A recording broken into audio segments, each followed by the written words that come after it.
Hello friend, good morning. चलिए आज हम लोग रीजनिंग के एक बहुत ही इम्पॉर्टेंट टॉपिक या एक इम्पॉर्टेंट चैप्टर डाइस के बारे में चर्चा करते हैं। आपको पता है यह इतना इम्पॉर्टेंट चैप्टर है कि हर एग्ज़ाम में यहाँ से एक क्वेश्चन या दो क्वेश्चन बनते ज़रूर हैं। ठीक है, तो आइए हम इनके क्वेश्चन को देखते हैं और सीखते हैं कि कैसे हम इनके क्वेश्चन को सॉल्व करते हैं। ठीक है, तो आज हम चर्चा करेंगे डाइस पर। डाइस बोले तो पासा। ठीक है, आज डाइस में हम उस टाइप के क्वेश्चन को सॉल्व करेंगे जो पूछा जाता है। अब आपसे बोल देगा कि एक पासे की दो स्थितियां दी गई हैं, ठीक है, और उसमें कोई एक नंबर कॉमन होगा या कोई दो नंबर कॉमन होगा या एक भी नंबर कॉमन नहीं होगा। तो इस पर जो आधारित क्वेश्चन बनते हैं, पूछे जाते हैं, हम इस टाइप के क्वेश्चन को कैसे सॉल्व करेंगे, तो आइए हम उसको सीखने और समझने की कोशिश करते हैं। ठीक है, तो हमारा जो हेडिंग होगा वो होगा when given to views of a dice when given to views of a dice, जब एक पासे की दो स्थितियां दी गई होती हैं। ठीक है, और उसके अंतर्गत हम पढ़ेंगे सबसे पहले जब ओनली वन सरफेस कॉमन। ठीक है, जब केवल क्या हो, एक सरफेस क्या हो, कॉमन हो।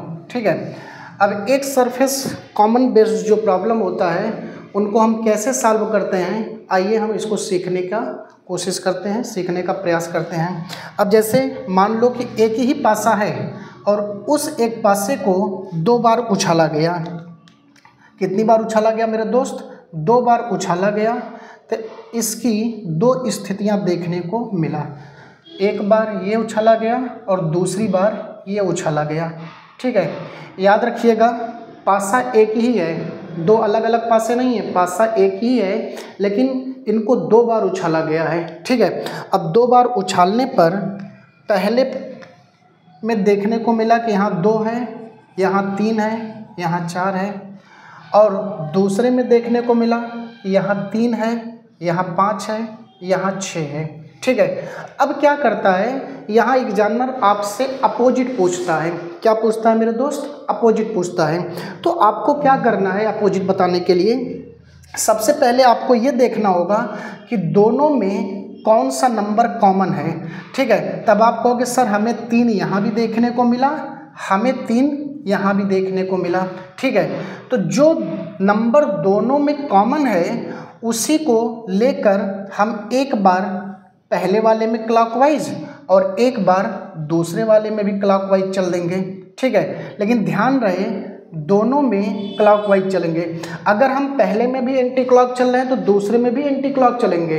अगर हम पहले में क्लॉकवाइज चल रहे हैं तो दूसरे में भी क्लॉकवाइज चलेंगे। ये ऐसा ना करिएगा कि पहले में क्लॉकवाइज चल जाइएगा, दूसरे में एंटी क्लॉकवाइज चल जाइएगा, ये गलती ना करिएगा। ठीक है, अगर पहले में क्लॉकवाइज तो दूसरे में भी क्लॉकवाइज, अगर पहले में एंटी क्लॉक चल रहे हैं तो दूसरे में भी एंटी क्लॉक चलेंगे। ठीक है, अब देखो अगर हम बात करें फ्रॉम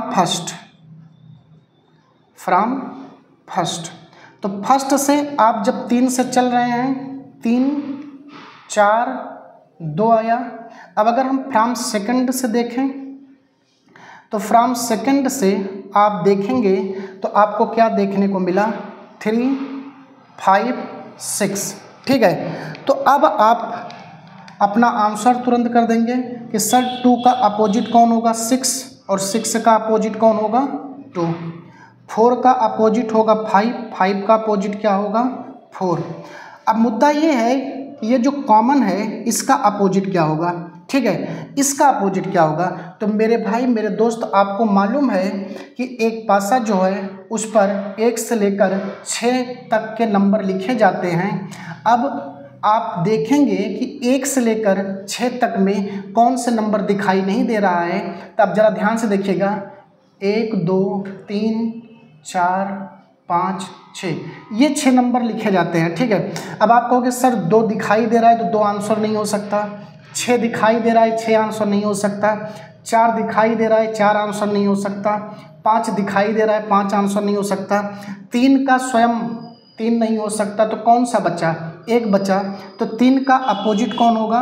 तब आप कहोगे सर 1, तो 3 का अपोजिट 1 हुआ, और 1 का अपोजिट कौन होगा मेरे दोस्त? 3 होगा। ठीक है, तो इस प्रकार से only one surface common based जो भी प्रॉब्लम आएगा आप इनको आसानी से सॉल्व कर सकते हैं। आप सबसे पहले ये देखेंगे कि दोनों व्यू में कौन सा नंबर या कौन सा लेटर या कौन सा साइन कॉमन है, आप उस कॉमन को लेकर क्लॉकवाइज रोटेट कर जाएंगे और फिर इस प्रकार से लिखकर आप इनको सॉल्व कर देंगे। ठीक है, तो मैं उम्मीद करता हूँ कि ये आपको समझ में आ गया होगा। अगर समझ में आ गया तो मैं एक क्वेश्चन आपके सामने लिख रहा हूँ, उस क्वेश्चन का आंसर आप लोग कमेंट बॉक्स में कमेंट जरूर करेंगे। चलिए, अब हम एक क्वेश्चन आपके सामने लिख रहे हैं, उस क्वेश्चन का आंसर आप लोग कमेंट बॉक्स में ज़रूर कमेंट करेंगे। चलिए, अब एक पासे की 2 स्थितियां दी गई हैं और उस पासे पर ए से लेकर एफ तक का लेटर लिखा गया है।